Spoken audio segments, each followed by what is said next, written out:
Sir दोनों के चेहरे जले हुए हैं और बॉडी पर कोई भी एक्सटर्नल इंजरी के निशान नहीं है। चेहरे इसलिए जलाए गए हैं ताकि बॉडी की शिनाख्त ना हो।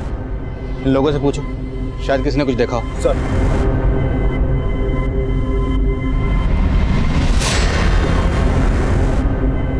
सर किसी को कुछ नहीं मालूम। हो सकता है कोई कपल हो। आसपास जितने भी होटल्स, हॉस्टल और रेजॉर्ट्स हैं सब जगह पता करो, कहीं कोई कपल मिसिंग है। Okay, excuse me sir. Hello, ठीक है हम पहुंचते हैं। सर इसी बीच पे आने वाले एक रास्ते पे 2 डेड बॉडीज और मिली हैं। बॉडी को पोस्टमार्टम ले लीजिए।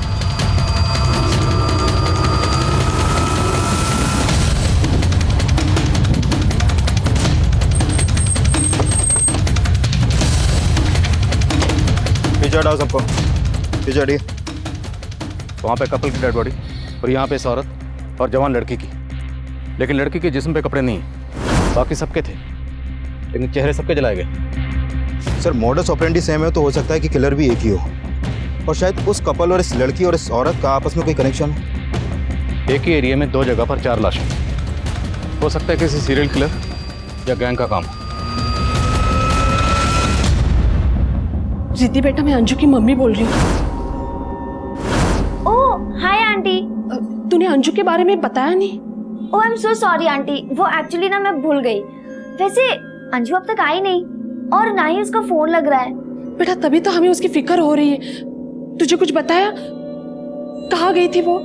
आंटी अगर वो मुझे कुछ बता के जाती तो मैं आपको पहले ही बता देती। एक मिनट आंटी, वो ना मुझे दूसरा कॉल आ रहा है, मैं आपसे बाद में बात करती हूँ। हेलो रिद्धि। हेलो, क्या हुआ? क्या बोला रिद्धि ने? अब हमें रिद्धि के भरोसे बैठना ठीक नहीं है। अंजू के हॉस्टल चलते हैं। मुझे कुछ ठीक नहीं लग रहा।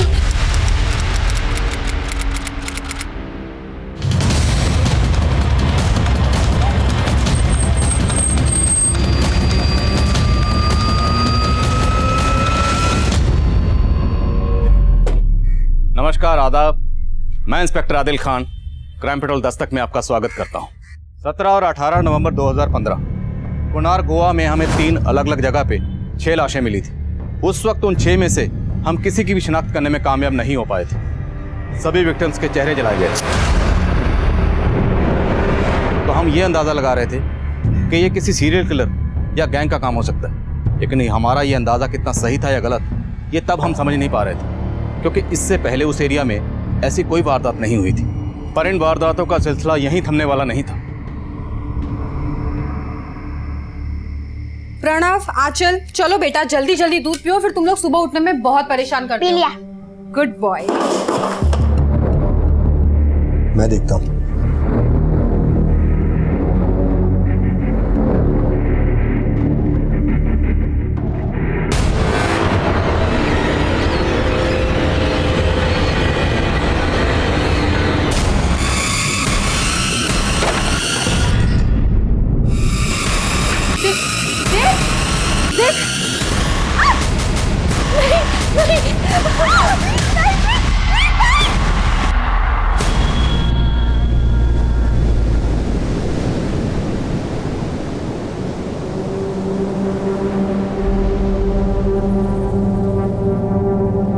सर ये 4 डेड बॉडीज धोबी रिवर के पास मिले, एक कपल और 2 बच्चे। 72 घंटे 10 लाशें, सबके चेहरे जलाए गए। मीडिया, मिनिस्ट्री, जनता सबकी तरफ से प्रेशर बढ़ रहा है। इससे पहले कोई और मर्डर हो, हमें इन सब पर रोक लगानी। गोवा के कुनार बीच आसपास के इलाकों में 10 चरहरी लाशों के मिलने के बाद स्थानीय निवासी और पर्यटकों के मन में कई सारे सवाल उठ रहे हैं और पुलिस की तरफ से कोई प्रतिक्रिया नहीं की जा रही है। सर हमने एरिया के सभी गेस्ट हाउस, होटल्स, रिजॉर्ट सब जगह चेक किए और आसपास के थानों में की गई मिसिंग कंप्लेंट भी स्कैन की, लेकिन कहीं से कोई लीड नहीं मिल पा रही। इस लीड ढूंढनी पड़ेगी। किलर तक पहुंचने के लिए विक्टिम की पहचान होना बहुत जरूरी है। आखिर में हमें 2 बच्चों और एक कपल की लाश मिली। हो सकता है एक फैमिली हो। इस फैमिली पे फोकस करो, आसपास के थानों में पता करो। अगर कोई फैमिली मिसिंग है तो कहीं ना कहीं कोई हंगामा जरूर मचा होगा, और वैसे भी इंडिविजुअल की बजाय फैमिली की पहचान ढूंढना ज्यादा आसान है। फोकस। Okay sir.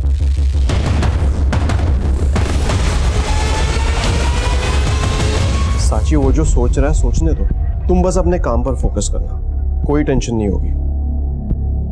और अगर कुछ प्रॉब्लम होती है तो मुझे आकर बताना, ठीक है? सही बोला आपने, अब फालतू बातें सोचनी ही नहीं है, सिर्फ काम करना है। Thanks for suggestion sir.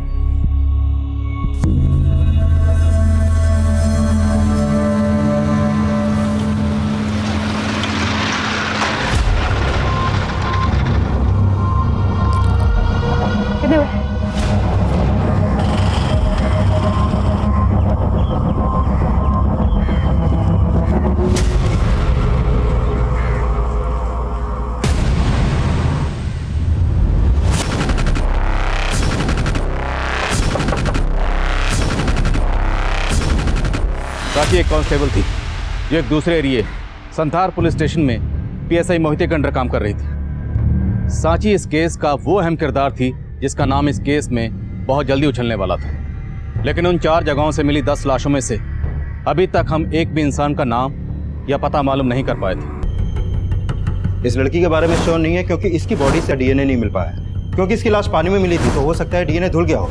लेकिन सर बाकी लड़कियों की बॉडी से 2-2 और ये औरत जिसकी लाश डोवी रिवर बीच से मिली, इसकी बॉडी से 4 एपिस के डीएनए मिले। मतलब बाकी के साथ 2 और इस औरत के साथ 4 लोगों ने रेप किया। सर सबसे हैरान करने वाली बात तो यह है कि इस औरत की बॉडी से मिले 4 डीएनए उन 2 लोगों के डीएनए से बिल्कुल अलग हैं जो बाकी लड़कियों की बॉडी से मिले। सर इस हिसाब से तो ये 6 लोगों का गैंग लगता है। लेकिन पोस्टमार्टम रिपोर्ट के हिसाब से कोनार बीच रोड और बोरपारा रिवर बीच, इन पर जो लाशें हमें मिली उन्हें कपड़ा और पेट्रोल डाल के जलाया गया। लेकिन जो लाशें हमें डोवी रिवर बीच पर मिली उन्हें केरोसिन और जूट डाल कर जलाया गया। मतलब ये तीनों क्राइम सीन से ये चौथा क्राइम सीन थोड़ा अनकॉमन लग रहा है। और सर ये औरत जिसका 4 लोगों ने रेप किया था, इसके बारे में ये पता चला है कि इसके मर्डर से कुछ महीने पहले इसका यूटेरस रिमूवल का ऑपरेशन हुआ था और इसकी बैक पर एक टैटू भी था। डिसूजा, इसके ऑपरेशन और इस टैटू के जरिए हम इसकी शिनाख्त कर सकते हैं। इलाके के जितने भी हॉस्पिटल हैं वहां से उन औरतों की लिस्ट बनाओ जिनका इस तरह का ऑपरेशन हुआ है। क्रिमिनल ने विक्टिम को 3 अलग अलग जगह पे पेट्रोल डाल के जलाया। हो सकता है उनके पास गाड़ी हो। क्राइम सीन पर कोई सीसीटीवी नहीं था, लेकिन हो सकता है क्राइम सीन की तरफ आने वाले रास्तों पर कोई ऐसा सीसीटीवी हो जहां पर क्रिमिनल से ताल्लुक रखने वाली गाड़ी कैप्चर हुई। उस गाड़ी के बारे में पता करो। सर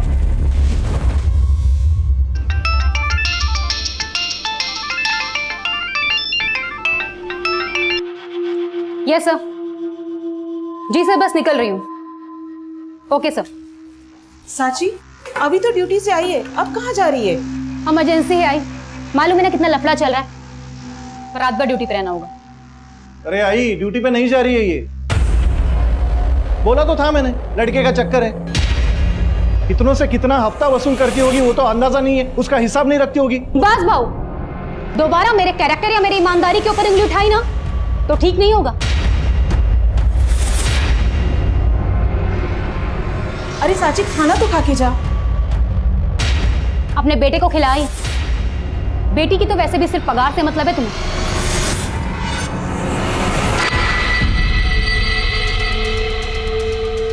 भाई मैं बोल रहा हूं तुमको, ये इसका सिर्फ लड़के का चक्कर नहीं है, ये और भी कुछ तिया पांचा कर रही है।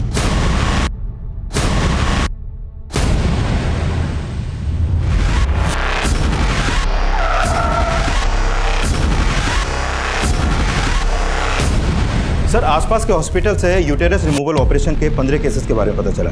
इनमें से एक ऑपरेशन 8 महीने पहले एक अनीता नाम की औरत ने करवाया था। सर ऑपरेशन करने वाली टीम में से एक नर्स ने इस टैटू को आइडेंटिफाई किया है जो इस औरत की बैक पे था। सब पूरे चांसेस हैं कि ये औरत वही अनीता है।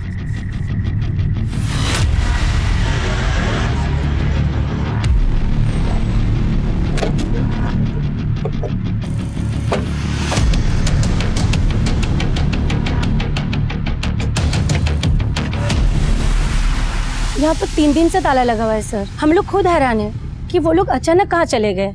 अनीता के अलावा और कौन कौन रहता है यहाँ पे? उसका हस्बैंड देव और उसके 2 बच्चे।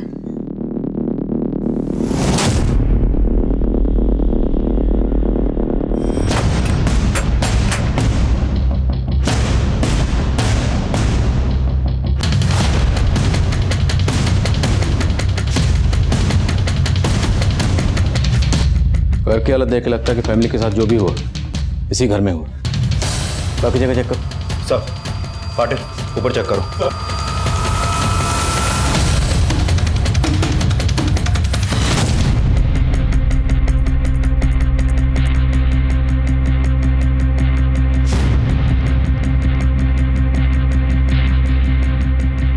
सर सिर्फ मर्डर ही नहीं हुआ है, लूट के साइन भी मिले हैं।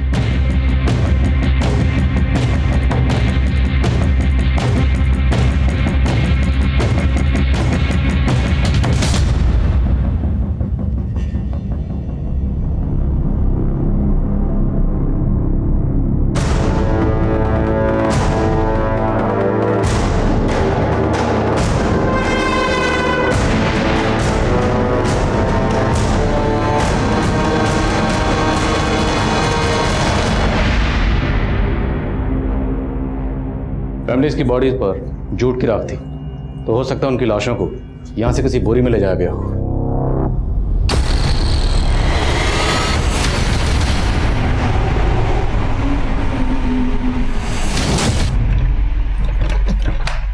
सर लगता है लॉक है। पाटिल सर घर के पीछे जाके चेक करो।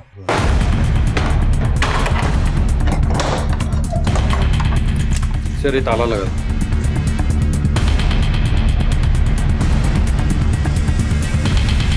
घर का फ्रंट डोर और बैक डोर दोनों लॉक, और घर में लूट हुई और फैमिली की बॉडीज को इसलिए बाहर ले जाकर फेंका गया ताकि लाशों की बदबू से पड़ोसियों को कुछ पता न चले, और लाशों का चेहरा इसलिए बिगाड़ा गया ताकि उनकी शिनाख्त ना हो। क्रिमिनल टाइम बाय कर रहा है, तो हो सकता है क्रिमिनल की पहचान भी फैमिली की पहचान से जुड़ी हो। सर 3 क्राइम लोकेशन और हैं जहां बाकी की 6 लाशें मिली, तो क्या उन सब के मर्डर भी उनके घर में किए गए और फिर उनकी लाशों को बाहर ले जाकर जलाया गया? सर पड़ोसियों से पता चला कि घर में प्लम्बिंग का काम चल रहा था, लेकिन प्लम्बर कौन था इसका पता नहीं चला। इस एरिया में जितनी भी हार्डवेयर शॉप है जहाँ भी प्लम्बिंग का सामान मिलता, वहाँ से उस प्लम्बर के बारे में पता करो जो यहाँ काम करता था। हो सकता है इस फैमिली का हत्यारा वही प्लम्बर हो। सर आप जिस नंबर को डायल कर रहे हैं वो इस समय स्विच्ड ऑफ है। क्या सोच के इसका नाम साची रखा? 1 नंबर की झूठी लड़की है। क्या बोल के गई थी हमें? 72 घंटों में 10 लाशें मिली, ड्यूटी पे जाना है, और खुद 72 घंटों से लापता है, फोन भी बंद करके रखा है। आई मैं बोल रहा हूं तुमको, जरूर उसके आशिक ने उसका दिमाग घुमाया होगा। अरे लेकिन वो लड़का है कौन? वो कोई और नहीं, उसी का बॉस है, सब इंस्पेक्टर मोहित है। देखना आई, एक दिन हम दोनों को छोड़ के उसी के साथ सेटल हो जाएगी वो। ऐसे कैसे हमें छोड़ देगी? मैं मोहित साहब से बात करती हूँ। हेलो आंटी, मैं अभी एक काम से बाहर जा रहा हूँ, मैं आपको थोड़ी देर में कॉल करता हूँ।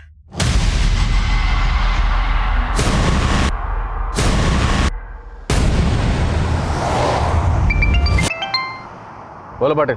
सर एक अंजू वर्मा नाम की लड़की जागृति गर्ल हॉस्टल में रहती थी, और सर वो हत्याओं वाले टाइम से ही गायब है। सर अंजू आगरा की रहने वाली है, और अंजू के पेरेंट्स यहाँ उसकी मिसिंग कंप्लेंट फाइल करवाने आए हैं। तो क्या जो बॉडीज हमें मिली हैं उनमें से एक अंजू की है? हो सकता है सर। सर अंजू 19 साल की थी, और हमें 2 टीनेज लड़कियों की लाश भी मिली थी। सर अंजू के पेरेंट्स ने बताया कि अंजू के राइट पैर में 6 उंगलियां हैं। गैंग रेप हमारी बेटी अंजू के साथ? ये सिर्फ एक लड़की के साथ नहीं हुआ, लेकिन आपकी बेटी अंजू की बॉडी के साथ हमें एक बुजुर्ग औरत की बॉडी भी मिली है। क्या आपकी जान पहचान का कोई रहता है यहाँ पे? नहीं सर, हमारी पहचान का यहाँ कोई नहीं रहता सर। हम भी अंजू को यहाँ अकेले रखने के खिलाफ थे, पर अंजू की जिद के आगे हम हार गए। अरे अंजू, अगर तुझे होटल मैनेजमेंट करना है तो आगरा से कर ले, इतनी दूर जाने की क्या जरूरत है? मम्मी मैं अकेले कहाँ हूँ, रिद्धि है ना मेरे साथ, और जब उसके पेरेंट्स अलाउ कर रहे हैं तो आप लोग क्यों नहीं? अंजू की लाश हमें 5 दिन पहले मिली, ना तो इंस्टीट्यूट वालों ने हमसे कोई कांटेक्ट किया, और आप भी इतने दिनों बाद आए। सर हमें भी 3 दिन पहले ही पता चला सर। हमने अंजू को बहुत कॉल किया सर, लेकिन उसने हमारा फोन नहीं उठाया सर। फिर हमने उसकी सहेली रिद्धि से फोन पर बात की थी सर। आंटी, अंजू अपने फ्रेंड्स के साथ बाहर घूमने गई। कहाँ घूमने गई है? आंटी उसने मुझे कुछ बताया नहीं है। हमने पता किया था सर, उसने इंस्टीट्यूट से भी छुट्टी ले रखी थी। आपकी बेटी अंजू और उसकी हॉस्टल मेट रिद्धि का नंबर दीजिए। बोल पाटिल। सर अनीता के घर पे प्लम्बिंग के काम का कॉन्ट्रैक्ट एक महेश नाम के प्लम्बर ने लिया था और वहाँ एक हार्डवेयर स्टोर से सामान की सप्लाई भी की जाती थी।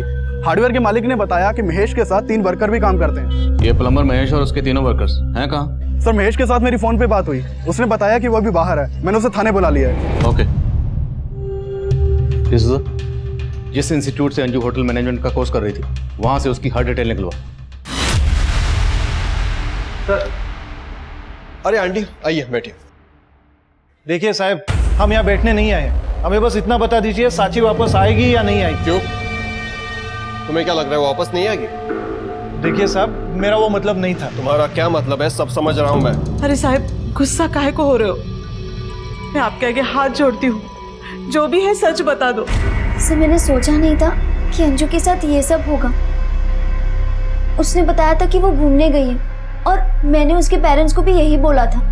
तुम्हें कुछ अंदाजा है किसके साथ गई होगी? सर वो अपने बॉयफ्रेंड के साथ गई थी। कौन बॉयफ्रेंड? सर उसने मुझे कभी बताया नहीं, पर सर वो काफी दिनों से एक लड़के के साथ ऑनलाइन चैट करती थी।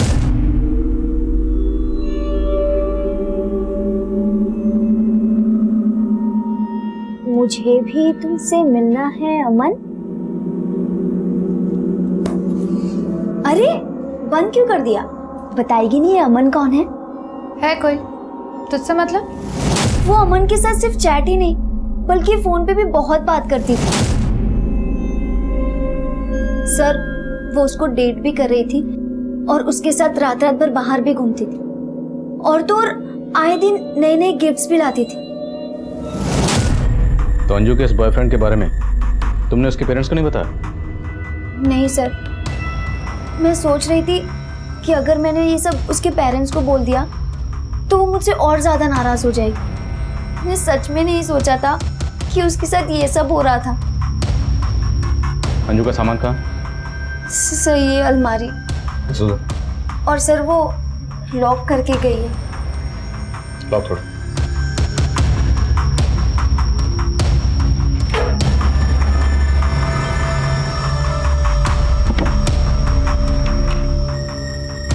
Sir passbook.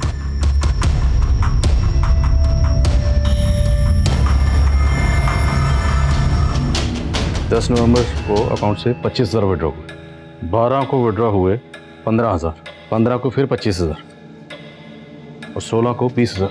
Sir postmortem report के हिसाब से अंजू का मर्डर भी 16 नवंबर को ही हुआ था। लेकिन डिसूजा, एक 19 साल की टीनेजर लड़की के अकाउंट में इतना सारा पैसा और फिर 6 दिन में 85,000 विड्रॉ।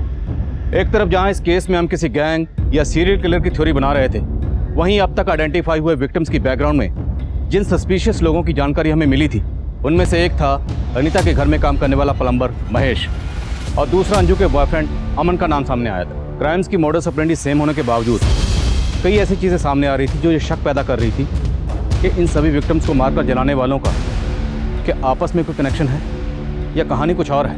एक तरफ जहां हम अंजू की जिंदगी से जुड़े राज पता कर रहे थे, वहीं दूसरी तरफ अनीता के घर में काम करने वाले प्लम्बर महेश का बयान इस केस को कोई दूसरी दिशा दे रहा था। तो तू है वो प्लम्बर महेश जो अनीता के घर में काम कर रहा था? जी साहब, मेरे को भी फैमिली का मर्डर का सुन के बड़ा धक्का लगा। धक्का तो लगेगा। तुझे तेरे पैसे जो नहीं मिले, काम बीच में बंद हो गया ना? हाँ साहब, लेकिन साहब लेकिन छोड़, जो तेरे बाकी वर्कर्स थे वो कहाँ हैं? साहब वो तो गांव चले गए। मैं तो ठेका उठाता हूँ मालिकों से, काम तो वो तीनों लोग करते थे। एक दिन अचानक वो छुट्टी लेके चले गए। अब तो सब मेरे को भी लगता है उन्हीं लोगों ने लफड़ा किया है, तभी वो गायब हो गए हैं। उन सब के नाम, गांव के नाम और फोन नंबर बोल। सब गांव का नाम तो याद नहीं आ रहा और वो फोन रखते नहीं है। अच्छा, तेरे वर्कर्स हैं ना, तो तुझे उनके गांव का नाम पता है और ना ही तेरे पास उनका फोन नंबर है। अब आपसे क्या छिपाऊंगा साहब, मैं तो खुद ही पछता रहा हूं उनको काम पे रख के। उनको काम का जरूरत था, मेरे को आदमी लोगों का, तभी उनको मैंने काम पर रख लिया। एड्रेस नहीं मालूम साहब, लेकिन साहब वो तीनों बोल रहे थे आजमगढ़। हाँ सर, आजमगढ़। इससे ज़्यादा मैं कुछ नहीं जानता साहब। मैंने बहुत गलती किया साहब उनको काम पर रखकर। ठीक है जा, लेकिन याद रखना जरूरत पड़े तो फिर बुलाऊंगा। ठीक है साहब। नजर रखो इस पे, हो सकता है घुमा रहा, और इसके वर्कर्स के बारे में पता लगो। सर आई, ये सब इंस्पेक्टर हमें चूरन दे रहे हैं। साची कहाँ है उसको अच्छी तरह से पता है। हम लोग एक काम कर दें, ये सब इंस्पेक्टर के ऊपर वाले अफसर से बात करते हैं। अरे ऊपर नीचे जाके क्या होगा? जब माचिस की डिबिया गिरी होगी तो तेरी क्या खाक जलेगी?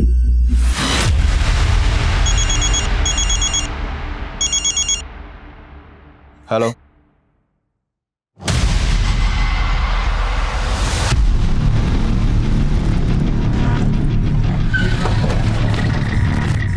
सर, ये उसी बुजुर्ग औरत का घर है जिसकी लाश हमें अंजू के साथ मिली थी। सर, हमने उस औरत की फोटो यहाँ पड़ोसियों को दिखाई तो उन्होंने बताया कि उसका नाम सिल्विया है, और जब उसकी हत्या हुई थी तब से ये घर बंद है। सर, सिल्विया विधवा थी, वो यहाँ अकेले रहती थी। उसका एक बेटा है जो यूएस में सेटल्ड है। अंजू के बारे में कुछ पता चला? सर, उसके हॉस्टल से अभी तक कुछ खास इन्फॉर्मेशन तो नहीं मिली। डिसूजा में अंजू की लाश सिल्विया की लाश के साथ मिली, तो हो सकता है अंजू सिल्विया को जानती है और उसका इस घर में आना जाना हो। एक काम करो, अंजू के कॉल रिकॉर्ड्स और उसके सोशल नेटवर्किंग अकाउंट चेक करो, हो सकता है उससे उसके बॉयफ्रेंड अमन के बारे में कुछ पता चले। Okay sir. Aunty, I am really sorry. Aman के बारे में मैंने आपको बताया नहीं। मुझे लगा था। तुझे क्या लगा था? पुलिस ने हमें सब कुछ बता दिया। अगर तू अब भी हमसे कुछ छुपा रही है तो। आंटी, मैं क्यों कुछ छुपाऊंगी? देखो आंटी, अगर आप ऐसे बात करोगे ना तो अंजू की तरह आप लोगों से भी बात करना बंद कर दूंगी।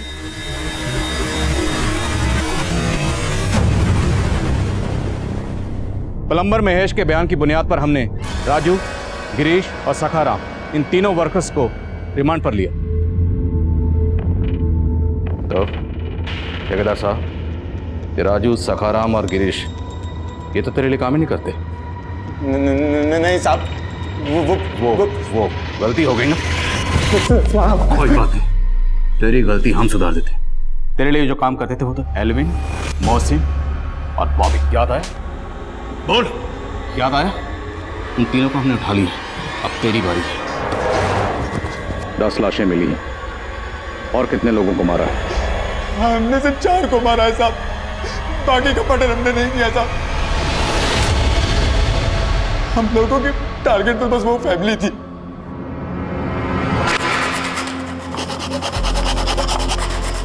साहब, मुझे मालूम हुआ कि अनीता का पति नाइट शिफ्ट में काम करता था और मेरी नजर अनीता पर थी।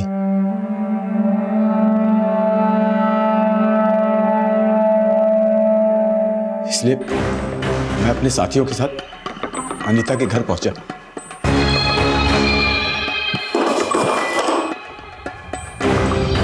तो मैंने देखा साहब, उसका पति नाइट शिफ्ट में गया ही नहीं था। मेरे साथ अनीता के घर पहुंचा।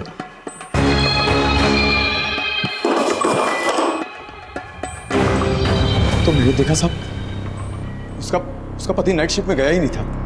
एकाएक अनीता का पति मेरे सामने आ गया।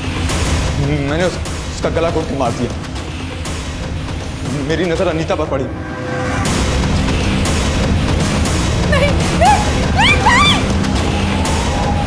पीछे वाले दरवाजे के साथ साथ हमने आगे वाले दरवाजे में भी ताला लगा दिया ताकि लोगों को लगे ये फैमिली बाहर गई हुई है।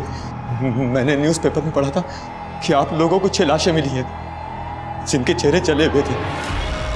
मैंने भी साहब उनको उसी तरह जलाया ताकि लोगों को हम पर शक ना हो। लेकिन साहब, हमने बाकी मर्डर नहीं किया है साहब, हमने बाकी मर्डर नहीं किया है। अनीता की बॉडी पर जो 4 लोगों के डीएनए मिले वो अंजू, सिल्विया और इस टीनेजर की बॉडी पर जो डीएनए मिले उससे अलग थे। अनीता और उसकी फैमिली को केरोसिन डालकर जलाया और बाकी सबको पेट्रोल। तो लगता है महेश और उसके कारीगर सच बोल रहे हैं। मतलब इन लोगों ने सिर्फ क्रिमिनल्स की सेम मोडस ऑपरेंडी का फायदा उठाया, पर हमारे असली क्रिमिनल्स अब भी आजाद घूम रहे हैं।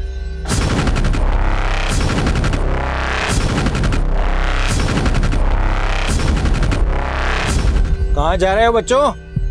हम छोड़ दें? अरे इस वक्त कोई टैक्सी वैक्सी नहीं मिलेगी, चिंता मत करो, हम पुलिस वाले हैं।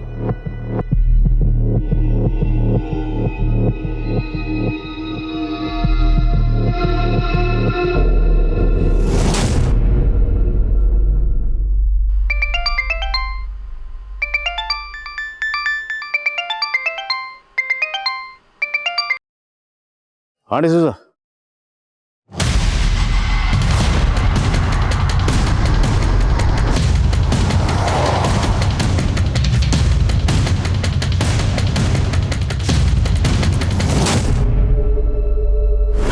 विक्टिम्स का आंकड़ा बढ़कर 12 हो चुका था, लेकिन ये जो 2 मर्डर्स हुए थे ये तब हुए जब महेश और उसके साथी हमारी हिरासत में थे। तो मतलब साफ था, जिन मुजरिमों की तलाश हमें थी वो अब भी ना सिर्फ खुलेआम घूम रहे थे, बल्कि एक के बाद एक मासूम लोगों को मौत की घाट उतारने जा रहे थे। ये हम पर एक प्रेशर सिचुएशन क्रिएट कर रहा था।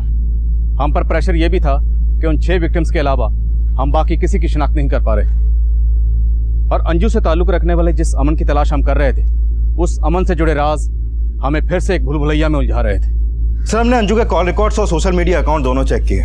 कॉल रिकॉर्ड में तो किसी अमन नाम के लड़के का नंबर नहीं मिला, लेकिन हाँ, एक अमन नाम का लड़का सोशल मीडिया के थ्रू अंजू से टच में था।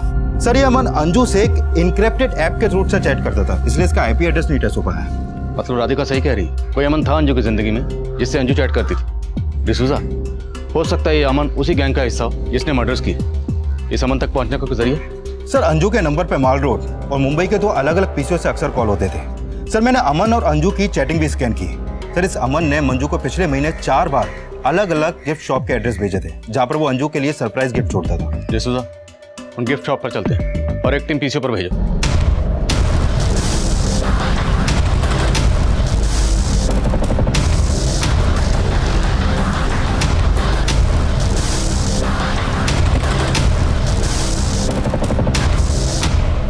हाँ सर, लड़की अक्सर यहाँ पे आती है सर।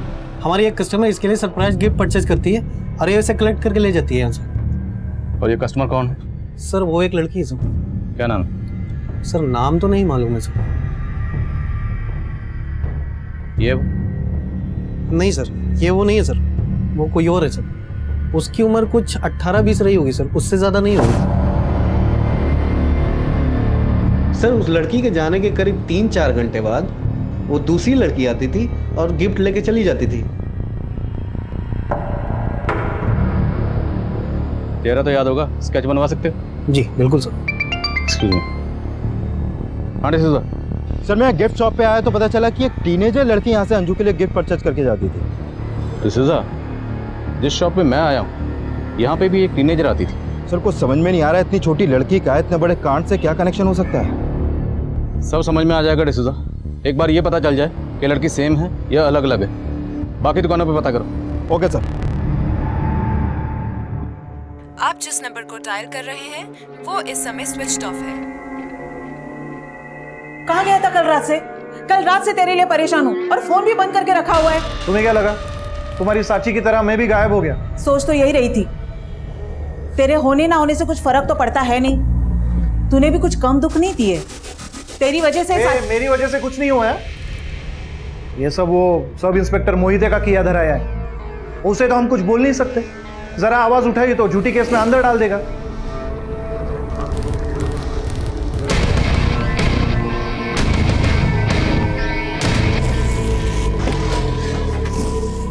सर मॉल रोड के जिस पीसीओ से अंजू को कॉल किए गए थे, वहां से ये नहीं पता चल पाया कि ये कॉल किसने किए थे। सर, वहाँ आसपास कोई सीसीटीवी भी नहीं है। और मुंबई के बोरीवली पीसीओ से? सर, बोरीवली पुलिस से मेरा कांटेक्ट हुआ। मैं आज मुंबई जाने ही वाला था, लेकिन सर पता चला कि मॉल रोड के पीसीओ से संथार पुलिस ने भी पूछताछ की थी।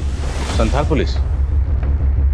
हुआ क्या, पूछताछ करने गए थे? सर, 19 नवंबर की रात को मॉल रोड के पीसीओ से संथार पुलिस की कांस्टेबल सांची पवार के नंबर पर 2 से 3 बार कॉल किया गया था और 19 नवंबर की रात से ही कांस्टेबल सांची पवार गायब भी है।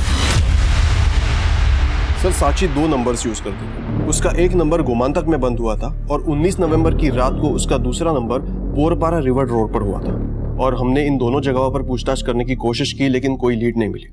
मोहिते, 18 नवंबर की रात को हमें बोरपारा रोड पर टीनेजर की लाश मिली थी और सांची को एक पीसीओ से फोन आ रहा था, जिसका कनेक्शन शायद उन 8 लाशों से हो सकता है जिनके चेहरे जलाए गए। लेकिन तुमने इस बारे में हमसे कोई पूछताछ नहीं की। सर, सांची का उन केसेस से कनेक्शन होगा हमें लगा नहीं था। तो कांस्टेबल सांची के गायब होने का चक्कर क्या है? सर, ठीक से कुछ समझ में नहीं आ रहा, लेकिन सांची की अपने घर वालों से बिल्कुल बनती नहीं थी और इसी बात को लेकर वो काफी डिप्रेस्ड रहती थी। 19 नवंबर के दिन भी सांची का अपने भाई से झगड़ा हुआ था। तो उसके भाई के खिलाफ कुछ मिला? फिलहाल तो नहीं, लेकिन सर मुझे लग रहा है सांची अपने घर वालों से तंग आकर कहीं खुद ही को चली गई। खुद चली गई? हाँ सर, मैंने अभी अभी कहा ना, वो अपने घर वालों को लेकर डिप्रेस्ड रहती थी। सर मोहिते साहब ने जो भी बोला है, कहानी बिल्कुल उससे अलग है। किस कहानी की बात कर रहे हैं? बोली, खुल के बोली। सर हो सकता है साक्षी अपनी मर्जी से बाहर गई हो, लेकिन वो जहाँ भी गई है शायद मोहिते साहब को पता है। ऐसा क्यों लगता है आपको? सर दरअसल हमें ऐसे लगता था साक्षी का किसी के साथ अफेयर था। अफेयर? किसके साथ? सर आप ये क्या कह रहे हैं? मेरा और साची का अफेयर, और ये बात आपको उसके भाई ने बताई? तो मोहिते क्या तुम्हारा और साची का? सर आप उस लफंगी की बात पर भरोसा कर रहे हो? मोहिते मैं भरोसा नहीं कर, उसने जो हमसे कहा वो शेयर कर रहा हूँ, पूछना तुमसे। ऐसा कुछ नहीं है सर, वो झूठ बोल रहा है। पर ये तो सच है ना कि साची गायब है, और हमें लग रहा है कि साची के गायब होने के पीछे जरूर कोई बड़ा मकसद है। सर उन चारों गिफ्ट शॉप पे सिर्फ एक ही लड़की अंजू के लिए गिफ्ट परचेज करके जाती थी। मैंने उस लड़की का स्केच अंजू के पेरेंट्स को दिखाया, लेकिन वो इस लड़की के बारे में कुछ भी नहीं जानते। इससे हो सकता है लड़की अंजू के इंस्टीट्यूट की हो या हॉस्टल की हो, और रिद्धि से पहचानती हो। सर मैं भी रिद्धि से ही मिलने जा रहा हूँ। Okay, update.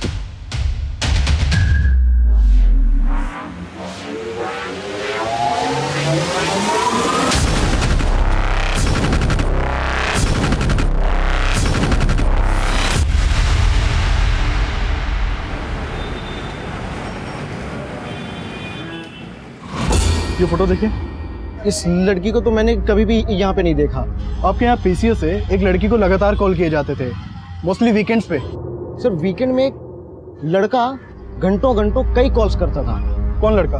सर उसका नाम तो नहीं पता है, लेकिन सर ये बात साफ है कि वो लड़कियों से बात कर रहा था। अच्छा, जब वो लड़का आपके पीसीओ पे कॉल करने आता था तो क्या कभी आपने उसके मुंह से अंजू का नाम सुना? अंजू तो सर याद नहीं है, लेकिन जब वो एक लड़की से कल बात कर रहा था तो उसका बार बार नाम ले रहा था। रिद्धि, इसमें डरने वाली क्या बात है? मैं अपनी फैमिली से मिलवाना चाहता हूँ तुम्हें। सो इट्स डन, तुम कल आ रही हो? Okay bye, see you. Sir ये रिद्धि दोपहर से हॉस्टल से गायब है। कहाँ गई है, किसके साथ गई है, किसी को कुछ नहीं मालूम, और वो मेरा फोन भी नहीं उठा रही है। चलो।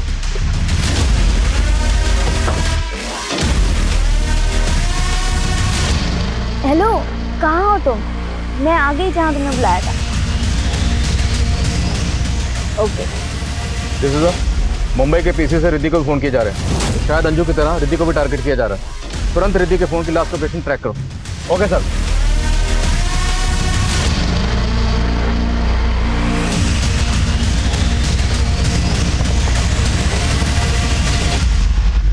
नीतू, संजय की सिस्टर। ओ हेलो, हाय। हम सभी इंट्रोड्यूस करा लो। पापा क्यों नहीं? पापा ये रिद्धि है और रिद्धि मेरे पापा। Hello uncle. हाय। मेरी मम्मी। हाउ आर यू बेटा? I am good aunty, how are you? I am also good. Damle fast, इसी रोड पे सीधे। अरे सर रिद्धि का फोन अभी कोनार बीच रोड की तरफ ट्रेवल कर रहा है। मैं सीधे उधर ही पहुंच रहा हूँ अभी।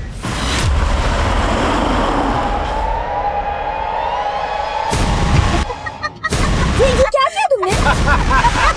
आंटी मेरा बैग। इसका पिन नंबर क्या है? जल्दी बता। अरे सर रिद्धि का फोन स्विच ऑफ हो गया अभी। 4 5 8 9। आंटी आप मेरा कार्ड ले लो, मेरा बैग ले लो, पर प्लीज मुझे छोड़ दो।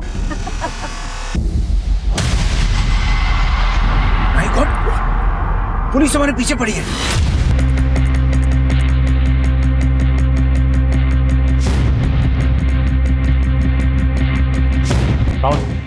गाड़ी को फॉलो करो।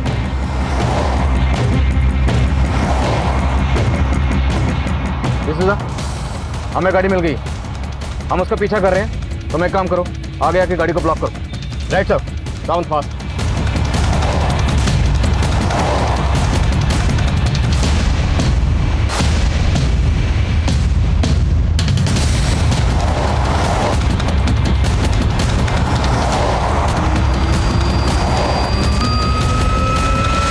Hands up!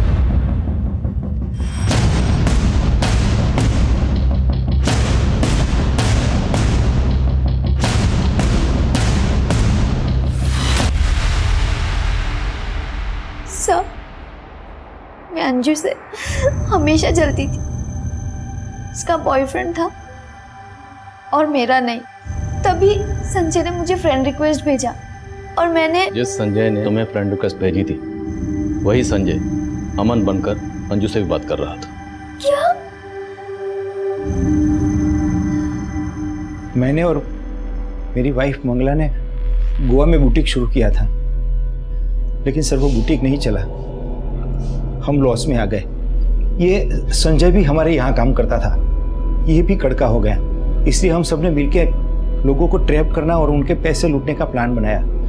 संजय की गर्लफ्रेंड नीतू ये भी हमारे साथ शामिल हो गई। और इसी प्लान में मैंने फ्रेंडशिप ग्रुप का प्लान किया और उसमें अंजू ट्रैप हो गई। यहाँ तक कि मुझसे शादी करने के लिए भी तैयार होगी और अपना सारा गहना और पैसा लेके मेरे पास आ गई सर। रिद्धि को भी हमने अंजू की तरह ही फंसाया था। और सिल्विया, उसे कैसे फंसाया? अंजू की बॉडी को ठिकाने लगाने की हम सोच रहे थे, उतने में उस बुढ़िया का घर दिखाई दिया। उसका और उसकी बॉडी हमारे साथ ले गए।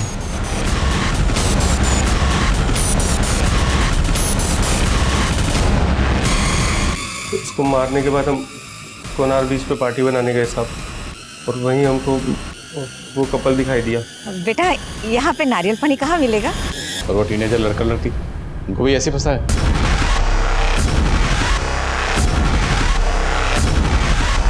कांस्टेबल सांची कहाँ है? वो तुम लोग की मदद करती थी या? नहीं सर, उसको तो हम पे शक हो गया था। जी गाड़ी क्यों रोकी यहाँ पे? हम वो वेट कर रहे हैं किसी का। किसका वेट कर रहे हो? कहाँ से आए आप लोग? हीरानगढ़ से मैडम। लेकिन आप इतना क्यों पूछ रही है? हम शरीफ लोग हैं। उस वक्त तो वो वहां से चली गई, लेकिन हमें लगा कि उससे हम पे शक हो गया है, इसलिए अगले दिन उसको उठा लिया सर। सिर्फ जान बचाने के लिए वो बोलने लगी कि उसने हमसे ऐसे ही पूछताछ की थी। उसको हम पर वैसा कोई शक नहीं था जैसा हम सोच रहे थे। लेकिन साहब उसको जिंदा तो नहीं छोड़ सकते थे ना, इसलिए उसको भी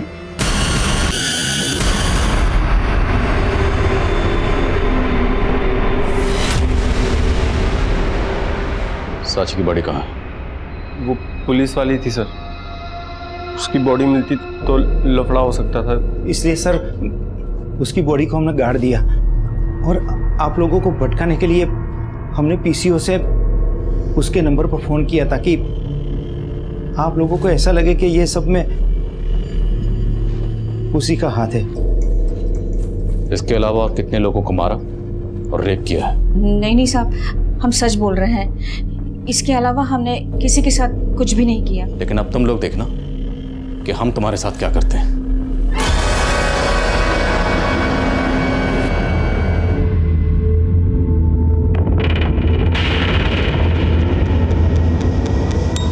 वहीं जो गलती अंजू ने की थी, अब वही गलती रिद्धि भी दोहरा रही थी। एक ऐसे माहौल में जहां एक के बाद एक वारदातें घट रही थी, उसने एक ऐसे अजनबी पे भरोसा किया जिसे उसने पहले कभी देखा तक नहीं था। जुर्म की इस दस्तक को उसने अपनी नादानी से नजरअंदाज कर दिया। रिद्धि, अंजू, सांची, सिल्विया और अनीता के परिवार के अलावा बाकी दूसरे विक्टिम्स की पहचान भी अब कर ली गई है। इस दर्दनाक हादसे के बाद हमेशा की तरह गोवा का लॉ एंड ऑर्डर बरकरार है। टूरिस्ट और लोकल लोग पहले की तरह खुद को सुरक्षित महसूस कर रहे हैं। अब मैं आदिल खान आपसे इजाजत लेता हूं। आपसे फिर मुलाकात होगी एक नए केस के साथ। तब तक देखते रहिए क्राइम पेट्रोल दस्तक। मकसद बताना नहीं, बचाना है।